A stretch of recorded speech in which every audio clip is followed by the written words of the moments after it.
O professor César formou na Universidade de Brasília, em 82, tem mestrado em Geologia Econômica também, pela mesma universidade, em 85, e PhD na Universidade de Toronto, em 94. Ele é professor titular da UNB e está vinculado nessa instituição desde 1987. É especialista em metalogênese e exploração mineral de depósitos associados ao magmatismo, máfico, ultramáfico, níquel, cobre, PGE, cromita, ferro, titânio e vanádio, com experiência em diversos ambientes geológicos. Nos últimos 15 anos, tem ministrado cursos e palestras de aperfeiçoamento para acadêmicos e geólogos envolvidos em metalogênese e exploração mineral. Foi coordenador do projeto Unesco entre 2003 e 2007. Tem mais de 30 trabalhos publicados em periódicos internacionais de ampla circulação, tem 480 citações, Index 14, e é pesquisador do CNPq, desde 96, atuando na orientação de diversas teses de doutorado e dissertações de mestrado. Então, professor César, muito obrigado novamente pela sua disponibilidade, e vou deixar a palestra com você, fique à vontade. Obrigado, Gustavo.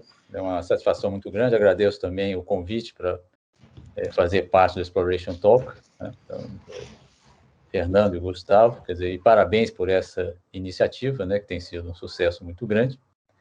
Então, aí que eu vou fazer hoje é basicamente um review do conhecimento, quer dizer, que você tem sobre o depósito de Luanga, né? E aproveitando, quer dizer, fazem 20 anos da descoberta desse depósito, né? E também de alguns trabalhos recentes, né, que saíram agora. Então, acho que é um timing adequado, né, para se fazer essa revisão. É basicamente uma passagem rápida sobre o que se conhece sobre o depósito de Luanga. Antes disso, fazer o agradecimento, né, às instituições que dão apoio, especialmente à universidade, aos órgãos de fomento, né? E um agradecimento muito especial à Vale, quer dizer, esse conhecimento que nós temos sobre o depósito de Luanga, né, e muito conhecimento de Carajás, não seria possível sem esse contínuo apoio que a Vale tem dado, né, aos diferentes grupos de pesquisa que atuam no Brasil e fora do país também, né. Esse é um trabalho, quer dizer, que envolveu, né, o trabalho que eu tenho feito, envolveu um número muito grande de pessoas, eu não vou fazer uma nominação formal, eu esqueceria muitos, né, mas teve participação importantes, tanto dos profissionais de empresa, acadêmicos, vários alunos de graduação, alunos de mestrado, né? Então, é um trabalho em equipe, né, que eu tenho a satisfação de estar apresentando, são os principais resultados, né, que foram obtidos. Aqui é um sumário, quer dizer, eu vou fazer primeiro um exploration review rápido, né? Eu vou focar muito nas características, né, que o depósito de Luanga tem, né? E vou terminar, quer dizer, indicando algumas implicações que eu acredito que esse conhecimento adquirido ela tem em relação à exploração, né, para depósitos magmáticos, especialmente depósitos de sulfeto de platina, paládio, níquel e cobre, né, na província de Carajás. Esse Exploration Review, isso saiu no último trabalho nosso, no Audiology Review, né, foi feito com a ajuda do Denison, da Vale. A ideia principal aqui é mostrar, quer dizer, esse é um projeto que tem uma história já bastante longa, né, quer dizer, começa com a descoberta do complexo Luanga, né, com reconhecimento da existência de rochas ricas em cromita, né, já trabalhos desenvolvidos em 83 pela do CIGEL, né. Isso levou, então, a do CIGEL a ter um projeto mais direcionado para cromo, né. Esse trabalho não deu, quer dizer, o resultado esperado em termos de depósito de cromita, mas mostrou, quer dizer, interseções, né, com valores aí muito significativos em termos de conteúdo de platina e paládio dessas rochas, né. Então, quer dizer, um furo aqui com 9 metros a 2,57 ppm de platina mais paládio, que é um valor, quer dizer, significativo, né, em termos do conteúdo de PGS, né. Esse projeto acabou ficando parado, né, depois teve uma joint venture com a Barrick, né, foi feita, então, uma campanha de sedimento de corrente, um projeto mais direcionado para ouro, né, foram reconhecidas, então, anomalias de ouro em cima, né, do complexo, de rochas do complexo, né. E depois, em 2000, quando foi feita a descoberta também era um projeto agora de geoquímica de solo, um projeto direcionado para ouro, que levou a descoberta, então, de uma zona anômala, temos geoquímica de solo, para a platina e, né, paládio, quer dizer, uma extensão inicial de 1 quilômetro, e depois os trabalhos seguiram e mostraram, quer dizer, uma continuidade dessa anomalia de PGS, né, pela estratigrafia toda do complexo, atingindo aí quase 4 quilômetros de extensão. Então, em função disso, quer dizer, a Vale passou a ter um projeto agora direcionado para platina e paládio, e entre 2001 e 2007, quer dizer, foi feito todo um trabalho, né, de avaliação do projeto, né, que redundaram, então, quer dizer, num recurso, né, um recurso significativo, né, de 42 milhões de toneladas de um depósito, né, de platina paládio, com um conteúdo também de níquel, né, e descoberta também, quer dizer, de recursos adicionais em outros complexos, né, situados próximos de Luanga. Isso está parado já há bastante tempo, né, quer dizer, sem muita ação, né. Então, quer dizer, a pergunta que a gente faz hoje, quer dizer, o que vem depois, né, quer dizer, a expectativa é que as atividades em algum instante possam ser retomadas, né. Eu vou chamar a atenção aqui alguns trabalhos anteriores, quer dizer, então são trabalhos, quer dizer, importantes aqui no sentido de já terem mostrado, quer dizer, a importância, quer dizer, que o Luanga tem em termos do conteúdo de platina e paládio que ela tem, e feito antes da descoberta do depósito em si. Então, tem esse trabalho aqui do Kaká, né, do pessoal do CIGEL, isso aqui foi publicado em 85, né, no Simpósio de Geologia, né, de Belém, né. Esse aqui é um trabalho importante porque, primeiro, quer dizer, embora, quer dizer, o foco aqui seja o cromita, quer dizer, ele faz uma caracterização, quer dizer, bastante adequada para a situação de afloramento que se tinha naquela época, né, e também já dá indícios da existência, então, de concentrações anômalas em termos de platina e paládio, né.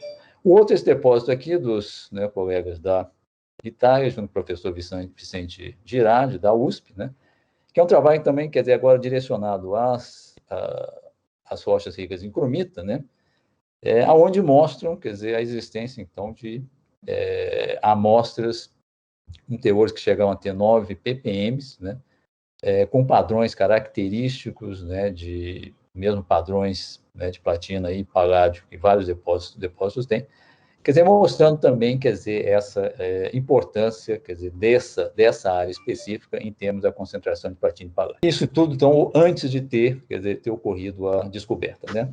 O primeiro trabalho, quer dizer, já incluindo os dados, quer dizer, relacionados ao depósito em si, incluindo, então, todos os dados, né, resultado da exploração e avaliação do programa de exploração e avaliação feito pela Vale, né? Foi um trabalho, então, que saiu na Contributions da Geologia da Amazônia em 2007, né? Um trabalho que envolveu também o complexo da Onça, né? Mas esse é o primeiro trabalho, então, que já apresenta, quer dizer, dados específicos do depósito do Luanga, né? Esse é o depósito, esse é o trabalho, digamos, que tem, digamos, o backbone, quer dizer, as características geológicas da estrutura que o complexo tem, que mais à frente, que têm sido usados, né, nos trabalhos mais recentes que têm sido feitos, né. Isso aqui, então, incluiu vários colaboradores da Vale, né, não toda a equipe que fez parte, mas, enfim, faz justiça, digamos, à contribuição importante, né, dos geólogos da Vale no avanço do conhecimento geológico do complexo. Em termos mais recentes, aí parte aqui foi, isso aqui é o mestrado do Eduardo Mansur, né, feito aqui na universidade comigo, orientado, né. Nós fizemos trabalhos sistemáticos, quer dizer, buscando características específicas. Então, um trabalho mais direcionado a caracterizar a estrutura magmática e a geoquímica, né, das rochas do complexo. O Luanga é um trabalho específico sobre os cromititos do complexo, né, e trabalhos direcionados, então, mais à mineralização de platina e, né, paládio, né. Então, esses 3 trabalhos, quer dizer, 2 deles saíram em 2020, outro é um pouco mais antigo, né, e esse aqui é um trabalho que está sendo feito agora, já com dados, né, que o Eduardo obteve na Universidade de Chicoutimi, né, junto com a Sarah Jane Barnes, né. Então, basicamente, eu não vou falar sobre os cromititos específicos, né, mais questão de tempo, não que esse trabalho não tenha uma importância grande, quer dizer, tem algumas características muito importantes aqui, mas eu vou me concentrar mais, então, as características, em termos da estrutura magmática e geoquímica do depósito e nas mineralizações de platina e paládio, né? Eu não vou falar sobre a geologia regional, quer dizer, eu estou pulando isso, acredito que vocês todos conhecem bem, e a maioria melhor do que eu, né? Eu vou basicamente, quer dizer, citar aqui mais para situar, né, o complexo Huanga e o depósito, né? Quer dizer, isso faz parte, então, de um número muito grande de intrusões ultramáficas, máficas, neo-arqueanas, né, que ocorrem numa faixa aí de 300 quilômetros de extensão, com vários complexos de grande porte, são conhecidos pelos depósitos de níquel laterítico, né, que eles têm, né?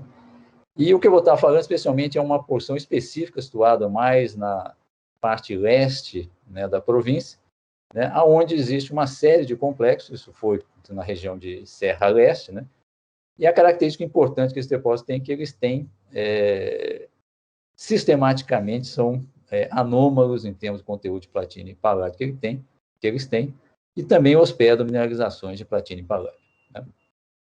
Então, isso aqui nós acabamos utilizando o nome, uma suíte magmática Serra Leste, nisso desde o trabalho de 2007, né? Exatamente para diferenciar, quer dizer, esse conjunto de intrusões aqui, né, que, diferente do restante, quer dizer, elas deram um retorno em termos de mineralizações associadas a mineralizações com conteúdos anômalos de PGS, né, e também níquel com sulfeto, né, muito positivos, né? Aqui, só para lembrar, quer dizer, o Huanga tem uma idade de 2,76, isso aqui já estava no trabalho do Nuno Machado, antigo, de 91, quer dizer, alguns dados recentes que nós temos, né, confirmaram exatamente essas mesmas idades. E isso bate também com as idades, né, que foram obtidas, então, para o complexo Lago Grande ou Huanga Sul, né, que faz parte também da suíte Serra Leste.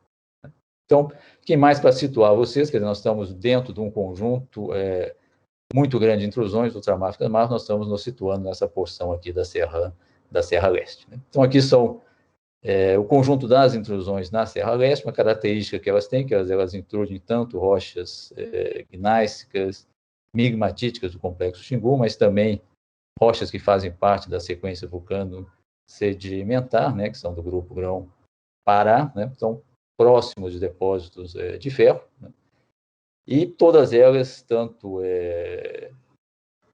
Lago Grande, Luanga e Formiga, né, e vários outros desses corpos aqui, todos eles são anômalos ou contêm mineralizações de PGS e níquel associado a sulfeto, né. Isso fica próximo do depósito de Serra Pelada, né? Então, isso aqui é uma região extremamente rica em termos do conteúdo metálico dela. Aqui, só para citar, isso aqui é um trabalho, quer dizer, que a gente faz um pouco dessa reflexão sobre a suíte Serra Leste, quer dizer, o foco principal aqui é o complexo Lago Grande, né? Mas que faz digamos, a conceituação, né, dessa suíte anômala, né, ou suíte que contém as mineralizações de platina e paládio da Serra Leste. Aqui, para situar vocês, aqui é uma foto aqui da época da exploração, em 2003, né? Então, está tirada do complexo Huanga, então nós estamos no complexo Huanga aqui, olhando para noroeste, né? E aparece aqui o complexo Formiga, dá para ver os trabalhos de exploração com vários acessos à sondagem, estão sendo feitos nessa época, né? E o depósito de Serra Pelada não está muito distante, né, aqui a oeste do complexo Formiga. Bom, vamos olhar um pouco a estrutura, então, do complexo Huanga. Então, o complexo Huanga é uma intrusão, uma camadada típica, né, com 6 quilômetros de extensão, ela tem um mergulho bastante forte, né? A maneira como nós entendemos, quer dizer, ela está... a sequência está tectonicamente invertida, então as rochas da base estão por cima, né, das rochas do topo, né? Ela contém, então, a estratigrafia, ela desse complexo todo, quer dizer, vai ter uma parte ultramáfica na base, né? O que nós chamamos de uma zona de transição, que é uma zona que tem tanto rochas ultramáficas quanto máficas, né?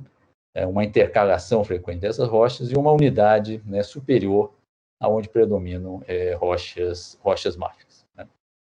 Esse complexo inclui tanto as rochas da sequência vulcano-sedimentar, como rochas mais antigas, migmatitos ignais, né?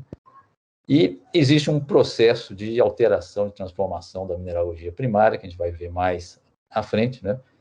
De tal maneira que isso oblitera pouco as texturas e estruturas primárias, mas transforma de maneira bastante forte a mineralogia magmática dessas rochas. Aqui é importante, quer dizer, nós temos então essas três zonas, só para nós, quer dizer, considerando esse mergulho forte aqui, isso tem uma estimativa, uma espessura estimada de 3,5 quilômetros de estratigrafia de rochas ígneas. Então, embora não seja um complexo de grande porte, é um complexo com uma espessura bastante grande.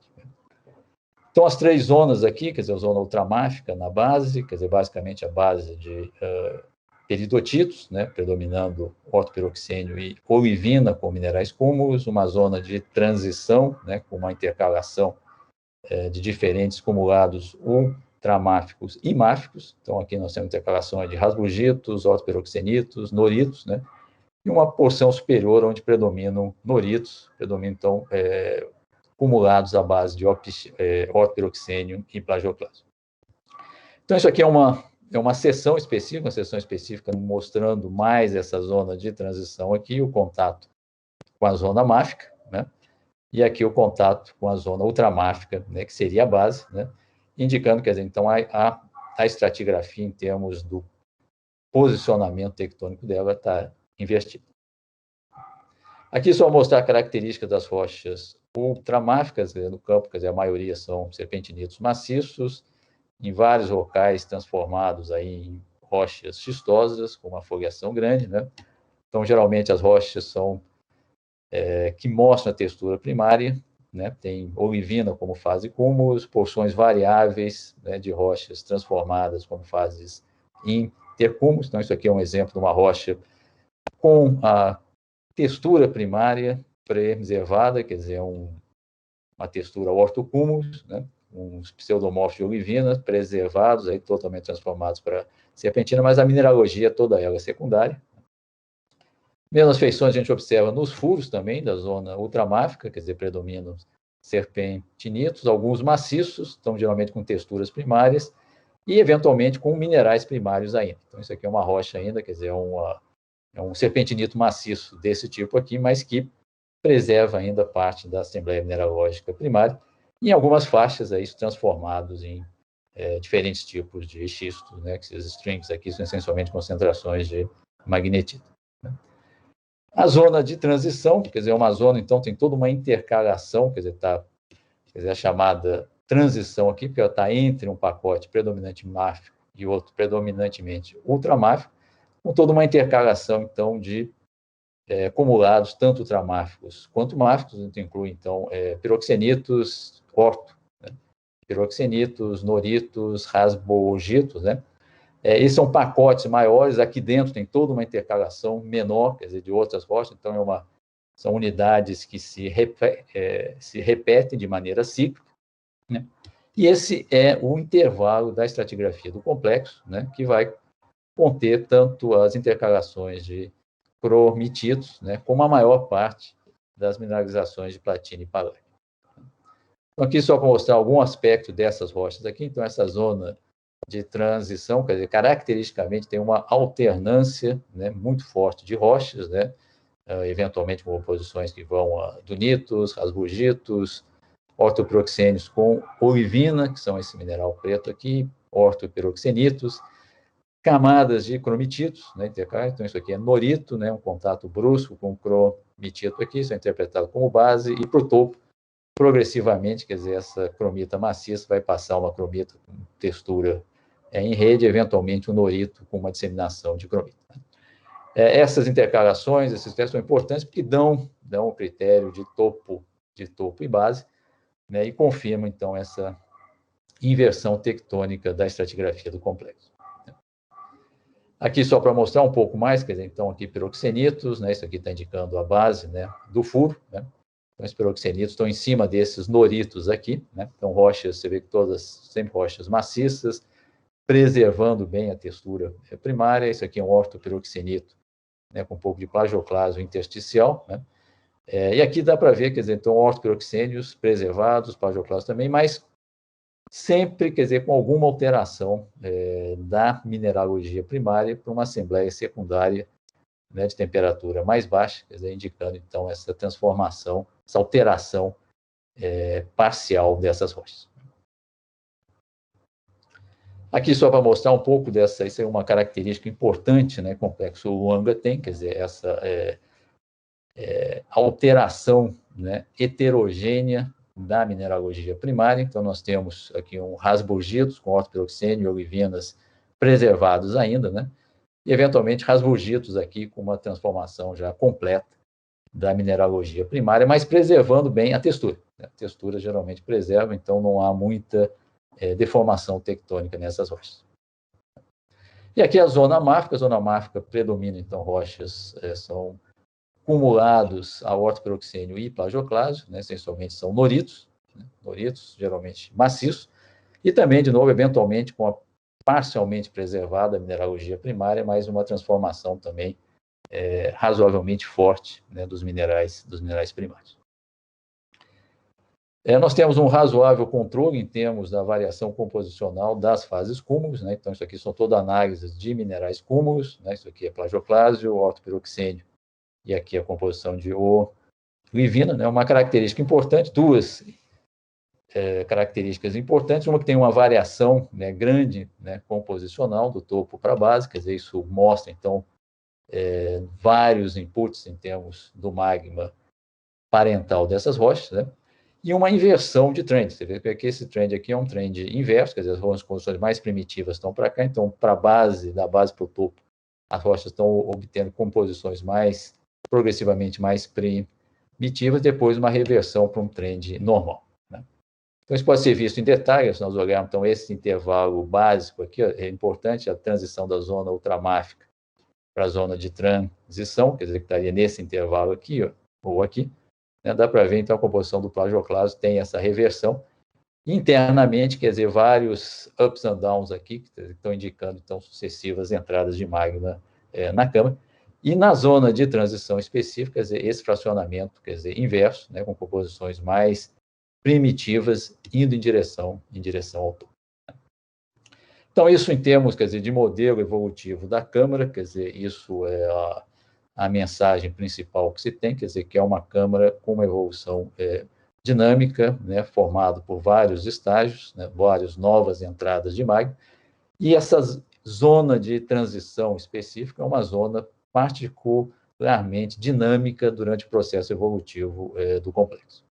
O que se conhece, então, sobre a composição do magma parental? Então, o primeiro parágrafo aqui, mais para dizer que nós não temos aquelas informações tipicamente usadas para definir a composição do magma parental de complexos, né? Então, aquelas margens de resfriamento, equivalentes vulcânicos, diques que possam ser relacionados com o magma parental dessas rochas, inclusões, melt inclusions, né, que poderiam dar indicação. Então, o que nós temos, quer dizer, são com complexo cristaliza, quer dizer, basicamente a base de OPX, né? Isso geralmente é interpretado, então, como resultado de um magma primitivo que sofreu alguma assimilação crustal. Então, aqui só para mostrar, quer dizer, então, quando nós olhamos, quer dizer, a geoquímica de rocha total, quer dizer, ela pode ser explicada essencialmente com uma mistura de ortopiroxênio e plagioclasio, isso é o que as rochas mostram, né? As texturas indicam isso, né? Mas, então, indicando, então, essa contribuição, essa evolução, quer dizer, a base de OPX no fracionamento dessas rochas. Outro dado importante, quer dizer, são rochas, esses dados lito-geoquímicos, quer dizer, mostram o enriquecimento relativo de terras raras leves, né, com anomalias bem distintas de nióbio e tântalo, né, que é uma assinatura também, aqui está a composição de crosta superior e inferior, quer dizer, mostrando, então, quer dizer, uma assinatura, né, que é comum, né, desses magmas que passaram pelo processo de assimilação de material crustal. É interessante que essa assinatura, quer dizer, do complexo Luanga, quer dizer, ela vai ocorrer, então nós temos dados hoje de diversos complexos, né?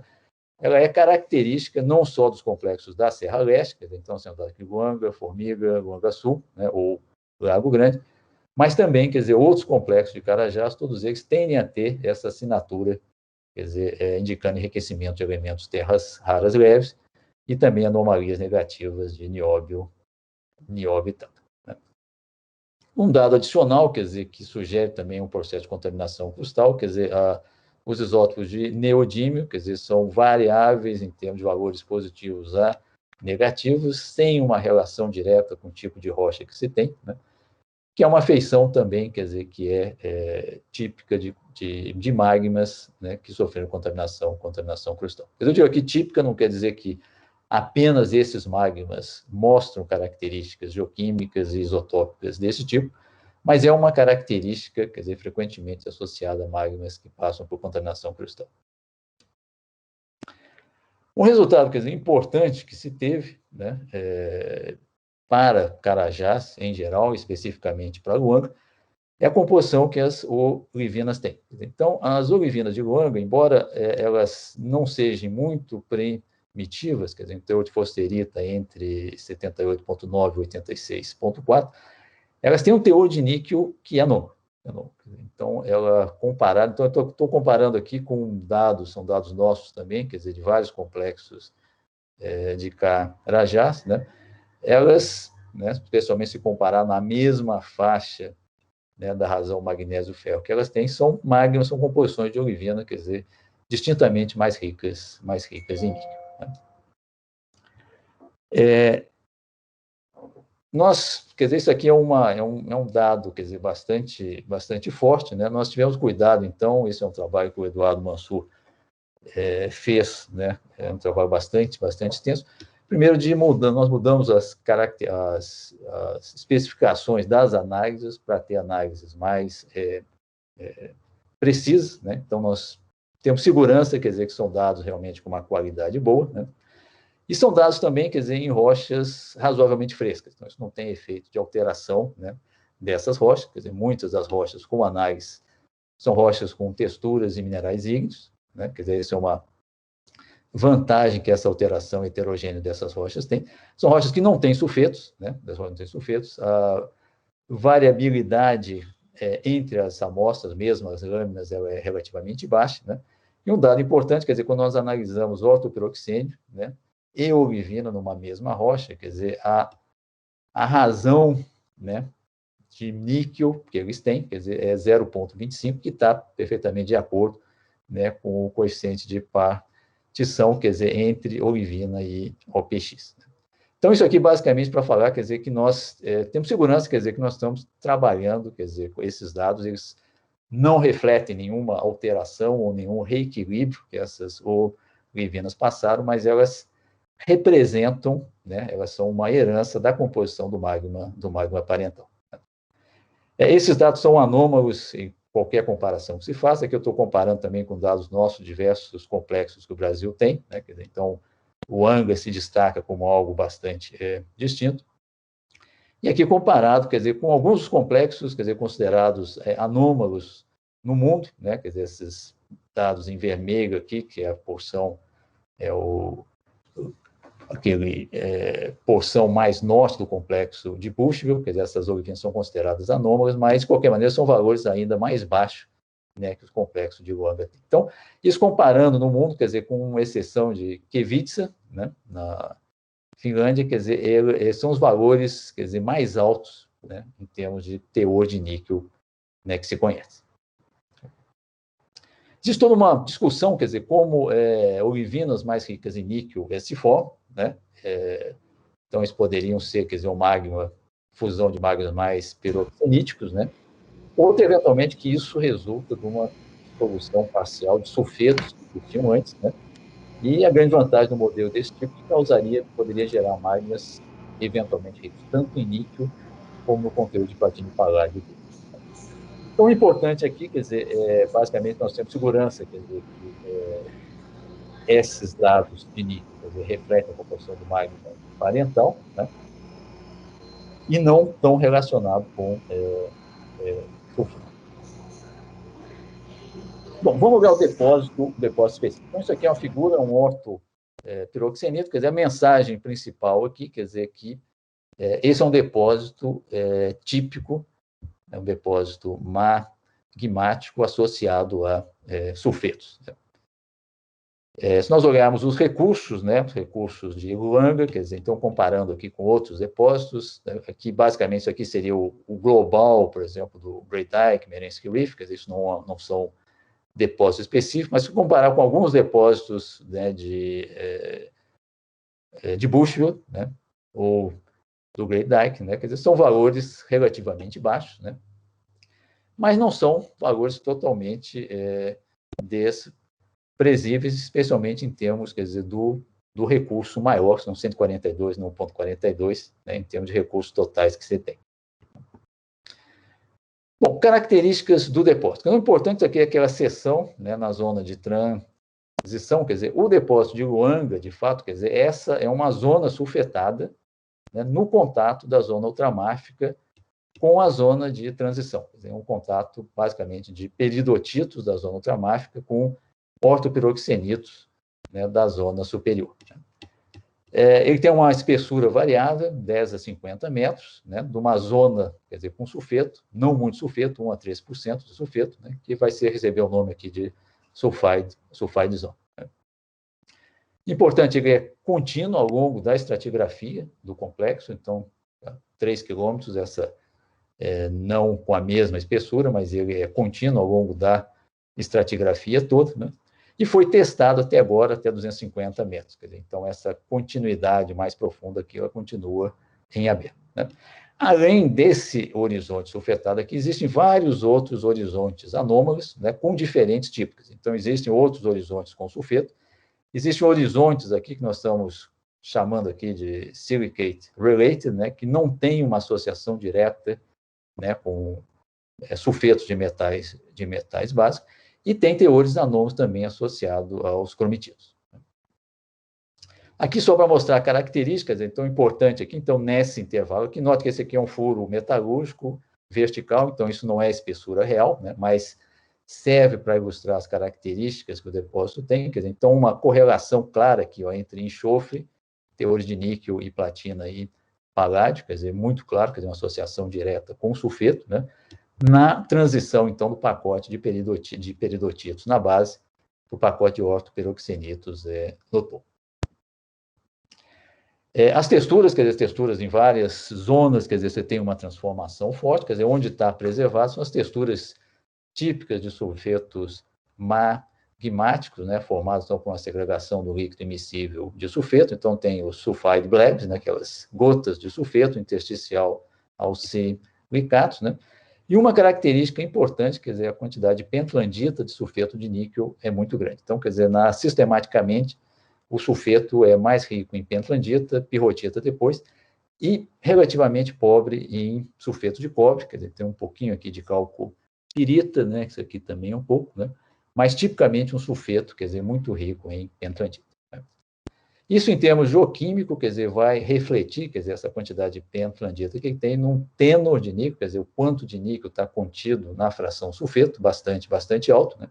Então, aqui é uma correlação, quer dizer, enxofre e níquel, você vê que para percentagem de enxofre não muito altos, quer dizer, os teores de níquel são razoavelmente altos, o que vai indicar, então, esse tênor aí bastante alto. Isso vai refletir também numa razão níquel-cobre muito alto, quer dizer, tem muito mais níquel do que cobre, né? E a razão platina-paládio em torno de 0,5, um depósito que tem mais paládio do que platina. O padrão, né, o padrão dos elementos, né, PGS, né, aqui junto com níquel e cobre também, quer dizer, é um padrão típico dos depósitos do tipo Reef, né, com enriquecimento daqueles elementos do grupo da platina com relação aos PGS do grupo do irídio. Né. Então, esses aqui têm um enriquecimento, então, comparativamente ao manto, né, tá, uma normalização ao manto, quer dizer, são 1000 vezes mais altos, né, para entre 100 e 1000 né, para os elementos do grupo da platina, né, e valores de 1 até próximo de 100, né, para os PGEs do grupo do irídio. Os isótopos de enxofre, quer dizer, na realidade, eles não mostram, quer dizer, contribuição, que eles não têm uma, digamos, uma indicação direta de contribuição de enxofre crustal, são valores mantéricos, né? Esses valores têm que ser interpretados, quer dizer, com uma certa cautela, quer dizer, na realidade, se ele tivesse um valor distinto do range mantérico, isso é uma indicação clara de uma contribuição de enxofre crustal. Quando ele tem o valor mantérico, existem alternativas, quer dizer, ele pode ter contribuição de enxofre crustal, mas o enxofre crustal também tem um valor próximo de 0. Isso no arqueano não é incomum, né? O outro, quer dizer, esse claramente é um depósito, quer dizer, que tem um fator R, quer dizer, houve uma participação, uma massa de líquido silicático muito grande, né? Isso pode levar à diluição, né, de uma contribuição inicial de enxofre crustal. Então, embora, quer dizer, existem ressalvas, mas não há, quer dizer, o que o dado pode dizer para nós, o dado por si só, ele não dá uma indicação inequívoca, né, de contribuição crustal. Existem outros dados, quer dizer, na realidade, quando a gente olha a contribuição de tábuas, de bismuto, telúrio, etc., isso mostram valores muito altos, inclusive arsênio, né? O que sugere, quer dizer, que não são valores compatíveis com o manto. Quer dizer, então, deve ter, de alguma maneira, quer dizer, houve uma contaminação, uma assimilação de rochas crustais para explicar, então, pelo menos esses valores que os semimetais apresentam. Fugindo um pouco aqui do depósito de Luanga, né, especificamente, quer dizer, se nós olharmos um pouco essas outras zonas aqui, quer dizer, uma zona importante, quer dizer, que nós temos esses depósitos, nós chamamos de, ser chamados de low sulfur IPG. Então, são depósitos, quer dizer, quando a gente olha a rocha, quer dizer, ela não tem, aqui, quer dizer, ela não tem uma associação com enxofre. Né? Então, quer dizer, eu vou pegar um furo específico, um furo metalúrgico também, está fora de escala, né? Mas vocês olham, quer dizer, vocês têm valor, nós temos valores aqui anômalos, acima de 1 ppm de platina e paládio, sem uma associação direta com enxofre. Então, isso aqui é uma questão, quer dizer, como é que se formam depósitos desse tipo, né? Isso é uma das, o objetivo principal, quer dizer, do trabalho seguinte, que deve sair em breve, né? Uma vez que essas rochas aqui, nós olhamos, são rochas que, diferente do depósito de Luanga específico, tem uma associação direta com o sulfeto, né? Esse depósito aqui, vocês olham, então aqui são as amostras do depósito de Luanga, quer dizer, com uma associação com enxofre, enquanto essas amostras aqui são essas zonas aqui com alto PGE e baixo sulfeto. Então, as rochas são rochas ígneas normais, né? Não tem relação, então, com sulfetos, não tem relação com a presença de cromita, né? Mas tem uma associação com aquelas olivinas ricas em níquel e OPX, né, que eu comentei antes. Quando nós olhamos a Assembleia Mineralógica, os PGMs, né, então agora comparando, quer dizer, a zona, o sulfide zone, com essas zonas aqui que tem alto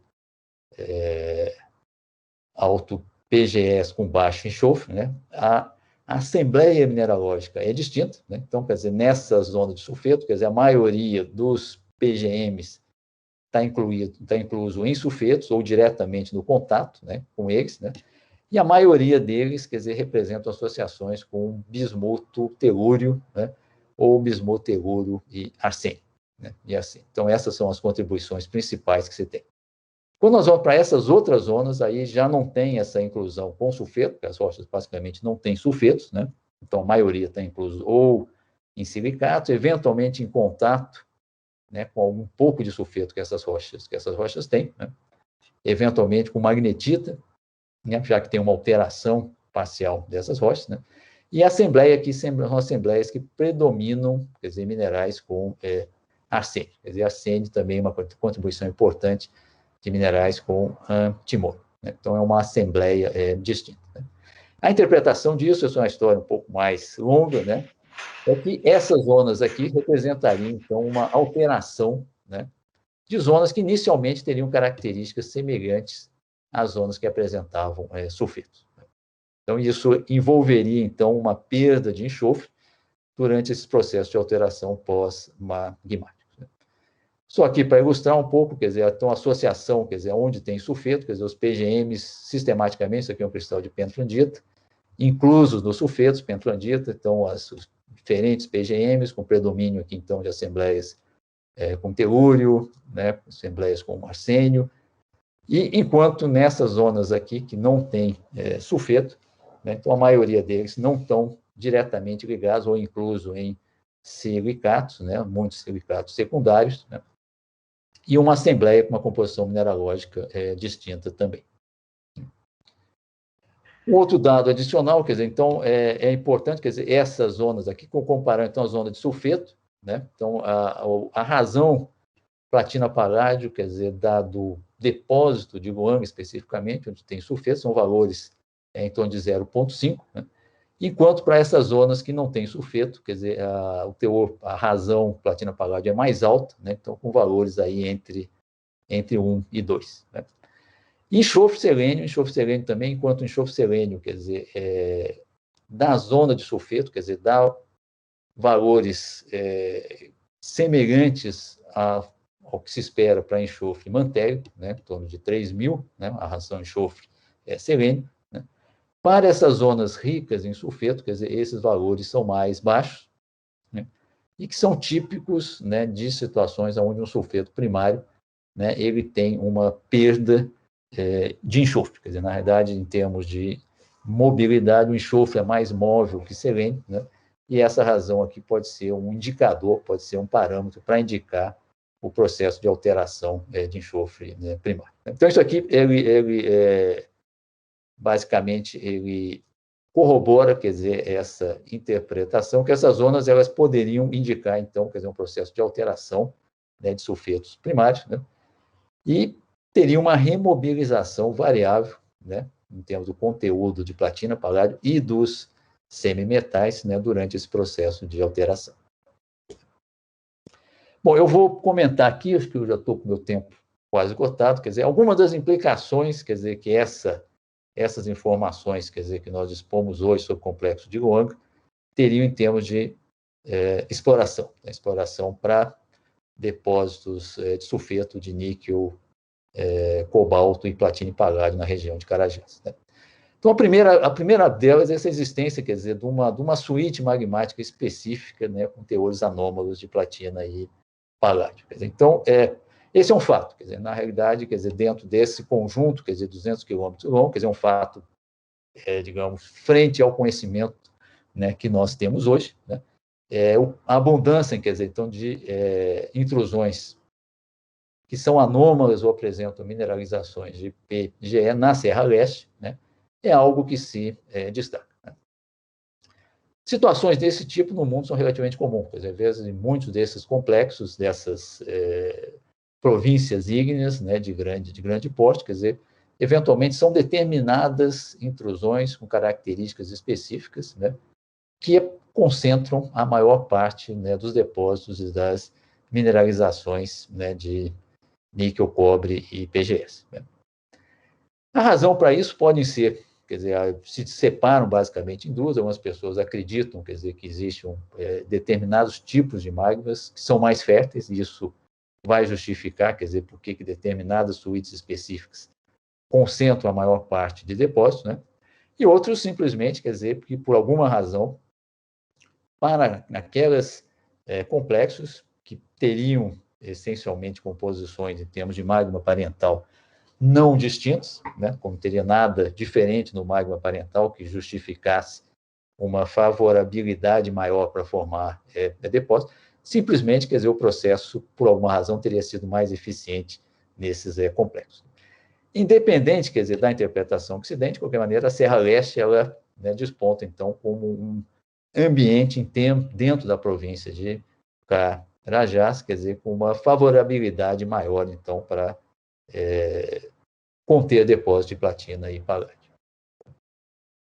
O segundo são esses teores elevados, né, que a Olivina tem, né, no complexo de Luang.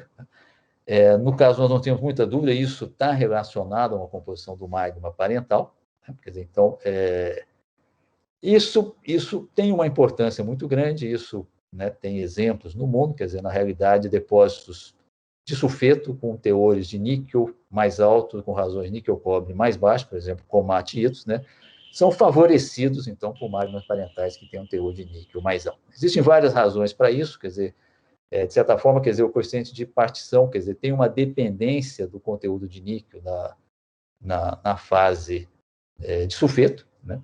Isso faz que, quer dizer, o fato do magma ter mais níquel, quer dizer, gera um sulfeto com mais níquel, e isso se cria um efeito cascata, um feedback, né? De tal maneira que vai gerar sulfetos ainda relativamente mais ricos em níquel. Independente disso, quer dizer, esses tenors, quer dizer, o conteúdo de níquel na fração sulfeto, né, que o Luanga tem muito alto, né, a razão de níquel cobre muito alto também, né, ele pode ser explicado, quer dizer, no caso específico, por um magma parental em níquel, né, independente de como você explica como esse magma se forma.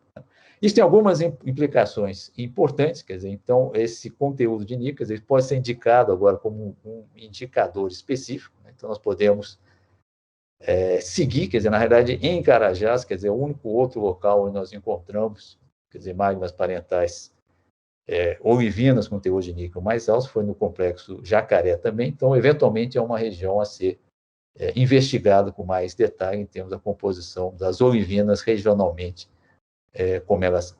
Outro dado importante, quer dizer, que magmas sulfeto, quer dizer, o tenor muito alto, com 15% de níquel, quer dizer, a implicação direta que tem, quer dizer, se você não precisa ter um sulfeto maciço para ter um teor alto de níquel. Quer dizer, então, quer dizer, concentrações com 10% de sulfeto, você já poderia ter teores de níquel da ordem de 1,5% de níquel. Nesse caso específico, quer dizer, como o Luanga não foi investigado em níveis profundos ainda, quer dizer, uma gradação, por exemplo, do que se conhece hoje de 1,3%, no máximo 5%, né, na zona de sulfeto, quer dizer, para valores na ordem de 10%, isso eventualmente poderia gerar, quer dizer, um incremento em termos dos teores que o minério tem. Essa remobilização, quer dizer, de platino e paládio, quer dizer, em função da alteração dessas rochas, né, na realidade, Luanga é o único local que nós temos, quer dizer, uma quantidade de sulfeto magmático, né, com características bem conhecidas, onde a gente pode estudar, quer dizer, o efeito da alteração, né, nesses sulfetos aqui. Né.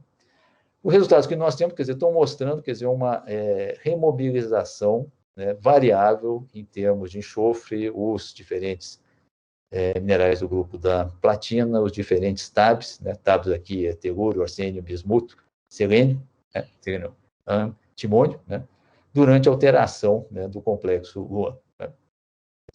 Então, as feições geoquímicas, tipo mudança na razão platina-paládio, quer dizer, mudança na razão enxofre selênio, quer dizer, que essas zonas aqui que estão sendo interpretadas como sulfetos primários parcialmente alterados têm, quer dizer, elas podem ser implicadas, então, por uma remobilização durante a alteração.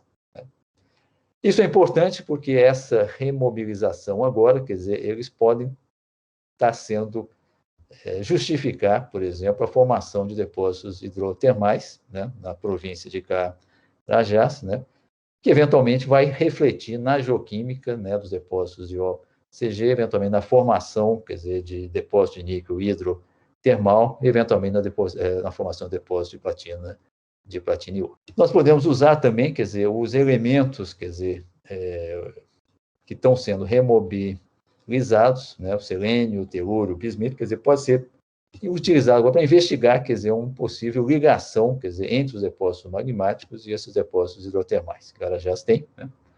E, como exemplo, quer dizer, proximal a Luanga, né, nós temos o depósito de ouro de Serra Pelada, né, que muito possivelmente vai estar geneticamente ligado, né, às mineralizações primárias da Serra Leste, né, com evidência agora, quer dizer, que esses elementos aqui, quer dizer, platino e paládio, de fato estão sendo, né, remobilizados, né, durante a alteração dos sulfetos primários. Então, isso é o que eu tenho para apresentar para vocês e obrigado pela atenção, podendo passar para a discussão. Ok, professor César, excelente palestra aí, muito obrigado aí, uma aula realmente muito oportuno.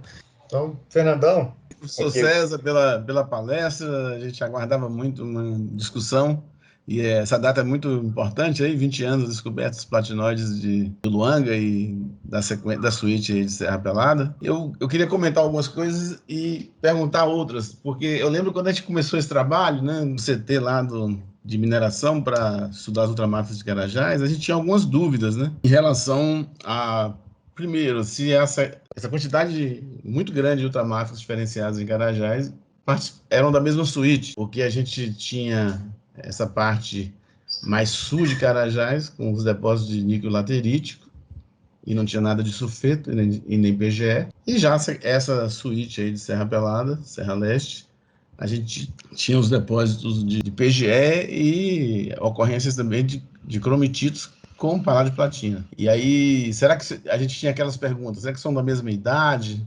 Será que são idades diferentes? Ou simplesmente a diferenciação é devido à evolução geológica das câmaras interagindo com as encaixantes? Já que na região de Luanga, você tem rochas de greenstone, né, do tipo do Rio Novo, enquanto que na região lá do Puma e tal, é mais embasamento Xingu, com algum resto de greenstone também. Então, isso foi uma dúvida que a gente tinha quando começou, e eu gostaria de ver sua opinião. A primeira questão das idades, quer dizer, isso é uma frustração muito grande, mas deixa eu falar, quer dizer, o que nós temos, quer dizer, nós, infelizmente, esses dados não foram publicados ainda, né?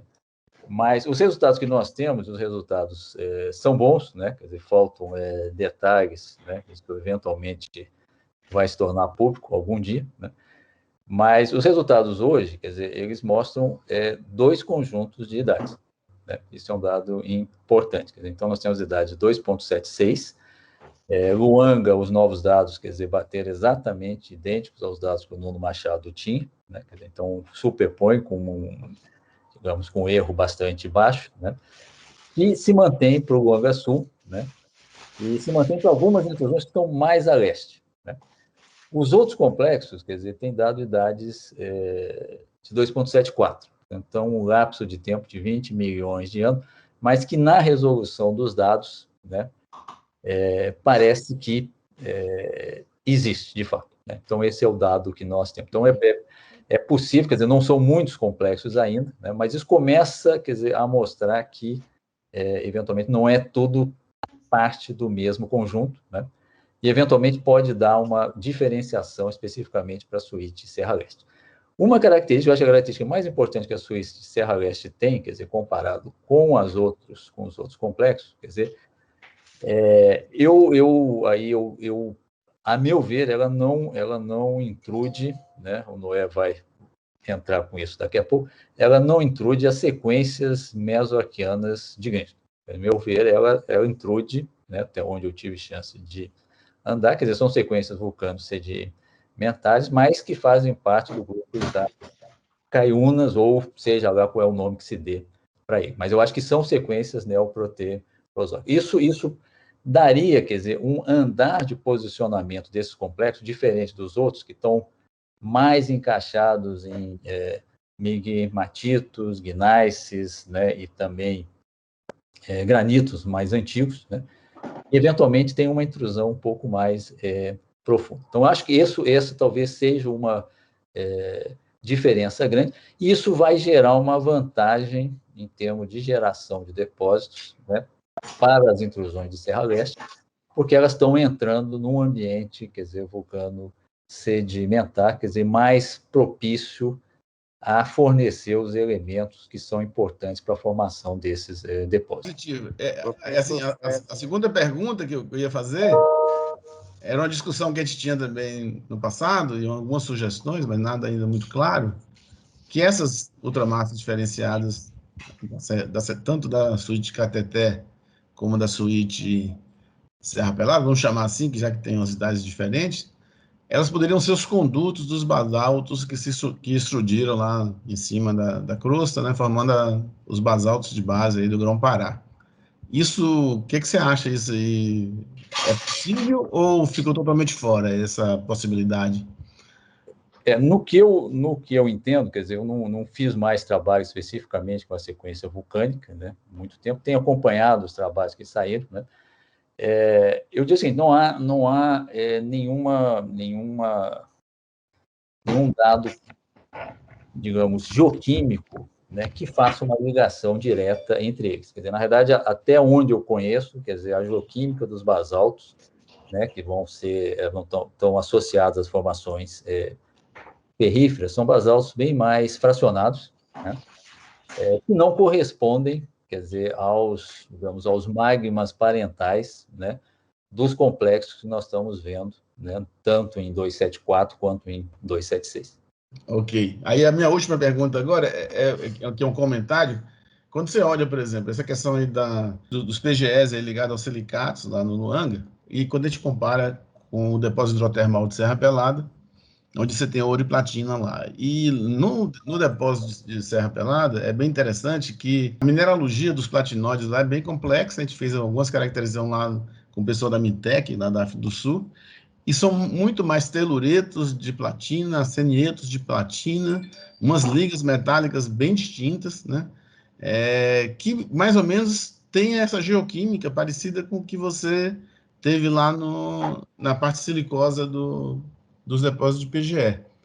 Indicando que essa possibilidade realmente que eu acho que é muito real de você ter uma remobilização, né, e redeposição um pouquinho fora da zona do Rif, lá do Luanga, de conteúdos hidrotermais com paládio e platina. No caso do Serra Pelada, você tem conteúdos de níquel muito baixo, né, lá no minério de Serra Pelada. Você tem também mais paládio do que platina, e poucos sulfetos, mais ligas metálicas aí, com antimônio, telúrio, bismuto, né? Alguma coisa de mercúrio também associada a essa paragênese, ouro, paládio e platina do Serra Pelada. Quando você vai para o Jaguar, que é um outro depósito de níquel hidrotermal, e o GT34, você não tem platinóides associados ao conteúdo de sulfetos de níquel, né? Mais sulfetos de níquel, de baixa sulfidização, porque você tem muita magnetita associada, né, no sistema IOCG, então faltou enxofre, e você já não tem platinóides associados, né, a essas minerações hidrotermais que provavelmente lixiviaram os complexos ali de Puma, Onça, né, ali no caso do Jaguar, e coisas tipo vermelho ou outros complexos menores ali em relação ao GT34. Então, isso também é mais um dado que vai de encontro aí a essa questão da especialização das duas suítes, né? Até o produto de remobilização hidrotermal dessas ultramáfias, no conteúdo metálico, é diferente. O que você acha disso? Você tem duas partes, quer dizer, o que nós fizemos agora, que vai sair nesse próximo trabalho, aí o olhar, quer dizer, exatamente a alteração do sulfeto primário.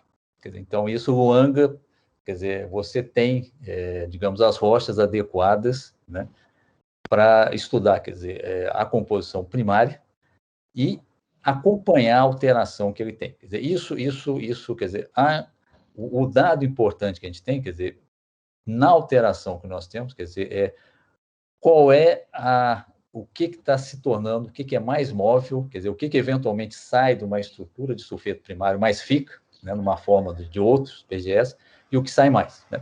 Então, por exemplo, um dado importante, quer dizer, na realidade, nesse processo de alteração, você muda a razão platina-paládio. Então, nas rochas mais alteradas, quer dizer, a razão platina-paládio aumenta. Isso está indicando, quer dizer, que relativamente você está liberando mais paládio do que platina, né? O que quer dizer, isso tem vários exemplos no mundo, as alterações tendem a fazer isso.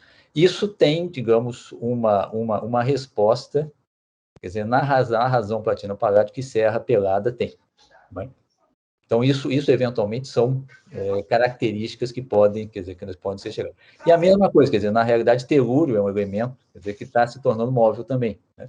Então, a abundância de minerais de telúrio, quer dizer, que Serra Pelada também, isso pode ter uma relação, né, com o que está sendo concentrado depois, né, nos depósitos termais, né? No depósito do Jaguar, quer dizer, os semimetais também são relativamente ricos em telúrio, né? Em telúrio. Então, isso, eventualmente, você pode... a questão, basicamente, é entender, quer dizer, qual é esse link, quer dizer, que você tem de Jaguar GT34, quer dizer, qual é o link que ele tem, quer dizer, quanto que eles têm de contribuição magmática, né? E da onde, quer dizer, esse metal está sendo tirado. Ok, brigadão aí. Aqui é o Caíca, tá? César, um abraço, meu amigão, parabéns mais uma vez. Um abraço, Caíca. Tá? Mas o Fernandão fez a pergunta que eu queria fazer, né? Que essa diferenciação aí desses magmas todos. Eu lembro que quando você esteve na África conosco, né? Nós pegamos lá o sulfeto maciço e sem nada de níquel, né? Só muita pirrotita, tudo. Aí eu sempre tive essa dúvida, maluca, que você pegava os testemunhos lá de Angola junto com o de Vossas Bay, era igual. Eu digo, opa, esses plebezinhos aqui todos vão ser petamandita, mas só que não deu teor nenhum, né? Então essa diferenciação aí de magma é complexo, né? Mas, felizmente, quer dizer, o Luanga é um magma, é um sulfeto muito rico, né? É um sulfeto...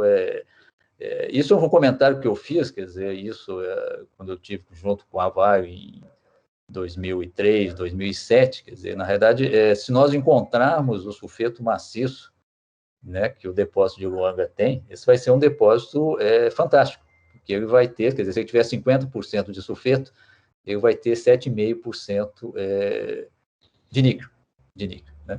E vai ter várias dezenas, né, de ppms, né, no somatório platina-paládio-ródio. Então, esse é um sulfeto rico. Então, essa é uma das características, quer dizer, que Carajás tem, quer dizer, e eu acho que esses dados eles importam bastante, quer dizer, você ter olivinas anomalamente ricas em níquel, você tem um sulfeto, né, com tênue de níquel muito alto, né? Você tem um número de complexos, quer dizer, com uma zona ultramáfica espessa, com rochas, com olivinas magnesianas, rico em níquel, bastante grande. Isso dá uma indicação, quer dizer, de um ambiente muito rico para níquel, né? E que está refletido na abundância de depósito de níquel laterítico que se tem, né? Então, isso para dizer a verdade, quer dizer, essas atividades hidrotermais, quer dizer, elas vão buscar, né, o flavor, né, que o contexto geológico que elas atuam tem, né? E claramente elas estão. Mas eu fico um pouco sempre frustrado com a palestra do professor César, porque não tem confusão. Eu só sei trabalhar quando tem confusão, discussão. Quando esse negócio tudo competente, tudo certinho, você só faz aprender, eu fico aqui numa depressão danada. A gente não consegue opinar em nada, tudo já faz. Mas não é a função sua, exatamente, quer dizer, que essa lógica geralmente tem os pontos falhos, é você achar aonde está, né, e entrar achando. Não, eu me sinto incompetente para achar qualquer defeito nesse tipo de coisa. Eu vou só colocar que é mais uma questão histórica. O Fernandão, que é um historiador aí, talvez até goste de saber disso. Mas quando nós terminamos o trabalho do Luanga, o Luanga ajudou a descobrir o Jaguar. Porque foi o seguinte: a criação a criação do projeto de níquel. O Fernandão estava procurando pórfiro lá no Chile. E a criação do projeto níquel em Carajás foi pelo GT37. Até aquela massa de sulfeto que tinha lá. E era vamos dizer, uma brecha. E naquela época se pensou que havia uma possibilidade de aquilo ser um conduto, tá certo? E nós arriscamos e convencemos ao pessoal que nós deveríamos fazer um projeto de níquel em Carajás. Muita rocha ultramáfica, aquela história toda. vender projeto até que não é muito difícil com firma rica, conseguir vender o projeto lá do níquel. Mas havia um excesso de recursos naquela época que precisavam ser direcionados e nós optamos por definir o Luanga, tá certo? Tanto é que foi feito milhares de furos lá em muito pouco tempo. Quer dizer, aproveitar a disponibilidade orçamentária, definir as reservas do Luanga. E quando terminou o Luanga, a gente falou, pô, mas e agora? Onde que nós vamos? Aí andamos ali por não sei o quê, uns negocinhos meio merreca. Aí houve uma discussão, eu me lembro bem, estava eu, você e o Cantidiano numa sala, lá no NC, lá no escritório, e nós tomamos a decisão de procurar condutos. E, pô, se é para procurar conduto, vamos procurar perto das grandes câmaras. E como a Vale tinha negociado o Puma e ia fazer uma infraestrutura, né, metalúrgica lá, processo, etc., o Eduardo falou, olha, precisamos olhar mais para o oeste de Carajás. Eu falei, opa, então vamos lá, procurar conduto perto das grandes câmaras na porção oeste, porque vai haver um deslocamento de investimento e a infraestrutura vai melhorar. Então, a decisão de colocar aquela malha de solo, que quase teve problema, uma malha de solo imensa lá para... A malha de $1 milhão do link. Exatamente. Então, essa malha era para pegar conduto, tá certo? E pegamos as anomalias de níquel que levou à descoberta do Jaguar. Então, é só para dizer que talvez tenha que somar os 140 milhões do Jaguar, mais os 140 milhões aí de tonelada do Luanga, dá 300 milhões, é o número que nós estamos mexendo. Era isso que eu queria falar, não tem confusão mesmo, então vou ficar calado. Obrigado. A Bruna está com a mão levantada também? Uhum.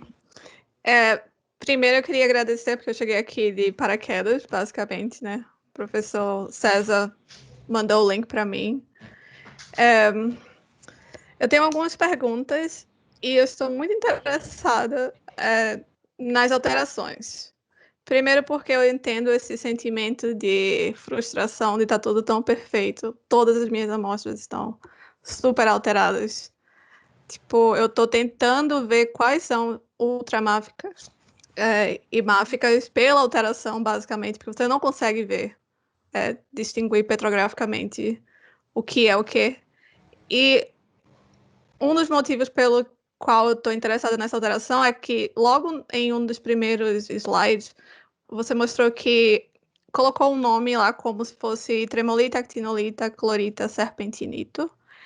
E a minha pergunta é, quando você tem alteração para serpentina e você tem alteração tanto para tremolita, actinolita ou clorita, se essas alterações, em qual momento isso aconteceu, ou por ser alterações de diferentes tipos, se isso vai influenciar nessa remobilização que você estava falando. Ou se a alteração é vista como uma alteração hidrotermal e pronto. E dá para entender minha pergunta ou ela é meio estranha? Não, sim. Obrigado, Bruna. Na realidade, quer dizer, você tem uma das características importantes, quer dizer, que nesse caso específico nós temos, quer dizer, que essa alteração ela não altera as rochas todas, né?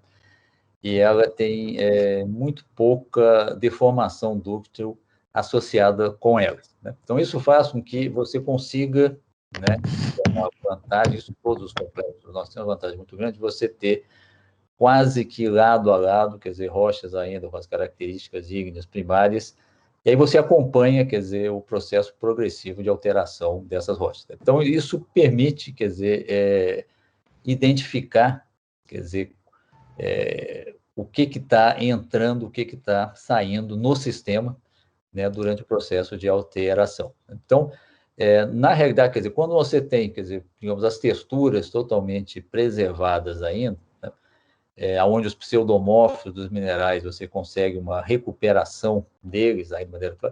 Geralmente, esse é um processo, quer dizer, que envolve uma hidratação muito forte dessa rocha, porque você sai de uma assembleia totalmente anida, uma assembleia que tem uma série de minerais hidratados, né? Mas, em termos da composição química global, isso não muda muito, né? Agora, existem várias zonas onde você começa a ter um cisalhamento mais forte, né? Aí você começa a ter um processo, quer dizer, que altera muito mais essas rochas. Então, isso na realidade, eu diria o seguinte, quer dizer, então tem um processo mais amplo, né, de uma hidratação forte dessas rochas, né, sem uma mudança na composição muito grande, mas ao longo de zonas de cisalhamento discretas, e aí, eventualmente, dependendo de onde você está, isso pode ter uma extensão muito grande, aí você pode ter aí um processo, digamos, não apenas um processo já metassomático, né, onde a transformação dessas rochas é muito forte. Né? Então, os processos, por exemplo, que estão formando depósitos IOCG, quer dizer, eles ocorrem, eles também estão superimpostos às rochas dos complexos, mas isso em áreas específicas, né? E aí você tem, quer dizer, toda uma zonação em termos de zonas hidrotermais específicas associadas a esses processos, né? Mas, em grande parte das rochas, quer dizer, isso não é tão forte. Então, você tem mais um processo, quer dizer, que preserva as texturas primárias e tem mais uma hidratação grande. Isso falando especificamente de Luanga, né? Só que ao longo, quer dizer, eventualmente, esses elementos que estão sendo mobilizados pelo processo de alteração, eles vão estar disponíveis, quer dizer, para que nessas zonas onde você tem aí os condutos de fluidos, né, aí você possa ter um transporte preferencial deles. Não sei se essa era a pergunta que você tinha. Sim. Ok, mais alguém? Mais algum comentário, pessoal? Alguma pergunta? Eu gostaria de comentar sobre a questão da hidrotermalização. A gente tem encontrado ali ao longo da falha Canaã, e não só lá, mas no depósito do Salobo e em outros depósitos, uma série de zircões que já são caracterizados como zircões afetados hidrotermalmente e zircões hidrotermais. E eu me lembro aí nos primeiros trabalhos que foram publicados, César, que você também encontrou um zircão de 255 aí em uns gabros perto do Luanga, em zonas de cisalhamento, indicando que esse evento 255, que mineraliza Carajás e que controla as estruturas que controlam os depósitos de cobre do tipo IOCG, também entram, né, no meio dessas ultramáficas, lá na região do Luanga. Você vê claramente nos mapas que algumas ultramáficas parecem que estão um pouco deslocadas, né? Alguns pedaços delas, por uma zona, ali tem uma zona de cisalhamento mais ou menos leste-oeste, que corta essas áreas, né? Eu estou falando mais nessa conexão aí entre os depósitos primários, né, ortomagmáticos, e a extração metálica para serem redepositados nos sítios onde as condições físico-químicas ali permitiram a deposição de paragênios minerais de ultramáfica, né, de paragênios minerais metálicos ultramáfica, com de hidrotermal tipo Serra Pelada, que você tem ouro e PGE, e tipo Jaguar e GT34, que você já tem níquel e dentro níquel sulfetado, né, com teores muito baixos de cobre. Então, assim, esse estudo eu achei bem interessante, né, de ver o resíduo da lixiviação, né, no caso, a zona silicosa lá do Luanga, que pode ter sido a fonte primária dos metais que foram, por exemplo, para a região de Serra Pelada, no depósito. E isso, acho que na geocronologia vai ficar bem marcado nos zircões. Tá? Deixa eu só falar, não vamos chamar ela de zona silicosa, senão complica, né? Na realidade, mantendo a linha, né, que não é uma questão, na realidade, são zonas, quer dizer, onde não tem sulfeto. Sulfeto, zona silicosa, né? Então, que a gente chama Low Sulfur High PGE. Quer dizer, então, a explicação básica é que houve uma lixiviação preferencial de enxofre. Então, rochas que, teoricamente, poderiam ter mais enxofre primário, né, e depois... note que isso é uma explicação possível, não é a única também. Né? Não é a única também. Quer dizer, isso é... Nós, eventualmente, quando se modela isso, você parte do pressuposto, quer dizer, que o sulfide zone, onde está o depósito, e essas zonas, quer dizer, originalmente elas eram análogas, né?